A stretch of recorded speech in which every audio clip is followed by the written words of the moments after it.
স্নানযাত্রার পর 15 দিন অনশরে ছিলেন প্রভু জগন্নাথ। জ্বর থেকে সেরে উঠে ফের নবসাজে ভক্তদের সামনে। শুক্রবার রথে চেপে যাবেন মাসির বাড়ি, সেই উপলক্ষে চলছে তোড়জোড়। রথযাত্রা উপলক্ষে নতুন এক মাত্রা পেয়েছে সৈকত শহর দীঘা। দীঘার জগন্নাথ মন্দিরে রয়েছে মোট 7টি গেট। বৃহস্পতিবার রাতেই রথগুলিকে 7 নম্বর গেট দিয়ে বের করে আনা হবে, রাখা হবে মন্দিরের মূল প্রবেশদ্বারের সামনে। মন্দির থেকে আনুমানিক 1 কিলোমিটার দূরে 75 লক্ষ টাকা ব্যয়ে পুরনো মন্দিরের পাশেই গড়ে তোলা হয়েছে মাসির বাড়ি। রথযাত্রার দিন পূর্ব দিকে মুখ করে দাঁড়াবে রথ।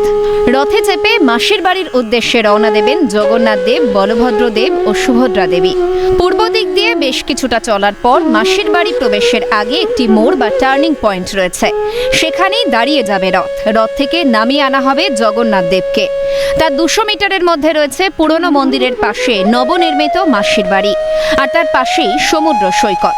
তবে জগন্নাথ দেব আর রথে চাপবেন না, খালি রথই পৌঁছবে মাসির বাড়ি। এদিকে প্রভু জগন্নাথ দেব পৌঁছবেন দোলায়, কারণ পুরীর নিয়ম মেনে জগন্নাথ দেব বাঁকা পথে যান না। বিভিন্ন বাদ্য সহযোগে ও খোল কীর্তনের মাধ্যমে প্রভু জগন্নাথ দেবকে নিয়ে যাওয়া হবে মাসির বাড়িতে। এখন সকলের মুখে মুখে একটাই রব, জয় জগন্নাথ।